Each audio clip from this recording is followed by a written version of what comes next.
With San Francisco's defensive end and Gross Matos continuing to miss time with injuries, San Francisco had to go out and sign another defensive end, signing Jaylon Allen from the UFL. During the 2024 season, initially after going undrafted, he signed with the Broncos, but initially found his way to the Memphis Showboats, registering 23 tackles and 1.5 sacks. Still though, the 6'2", 245 stand-up defensive end is intriguing for San Francisco, so in this video, I wanted to go over his strengths, his weaknesses, and his chances of making San Francisco's 53-man roster. Initially starting out with his strengths, probably his biggest is his play strength. Despite being 6'2", weighing right around 245 pounds, routinely he does a pretty good job of setting the edge. In a similar way in his pass rush, routinely he'll pull out a pretty nice first punch which disrupts the offensive lineman's base. And while he doesn't have the deepest pass rush repertoire, routinely he finds success with his spin move, especially against bigger and slower offensive linemen. Another thing I love about Allen's game is how he's never giving up on the play. If the back's 20 yards down the field, still he'll be chasing it down. Probably one of the biggest reasons San Francisco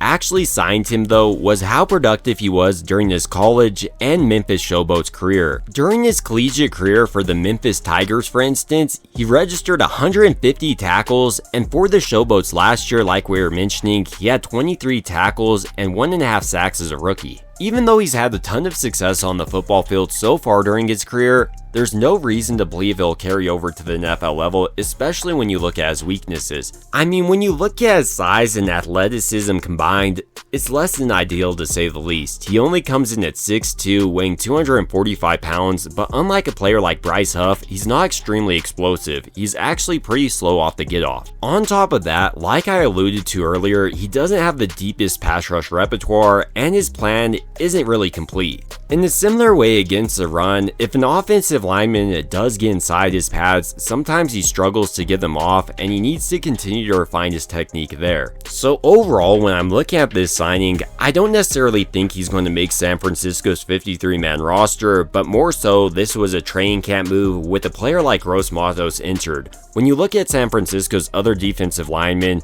like a player like Robert Beal Jr. for instance, he has a lot more upside, and I think San Francisco would rather keep a player like that than Jaylon Allen, who seems to have reached his potential. But ultimately, these are just my thoughts on San Francisco signing Jaylon Allen, and I'd like to hear your thoughts down below of them signing the UFL star. It would also mean a ton to me if you did enjoy this video to go ahead and like and subscribe, and as always, I hope you guys have a great rest of your day.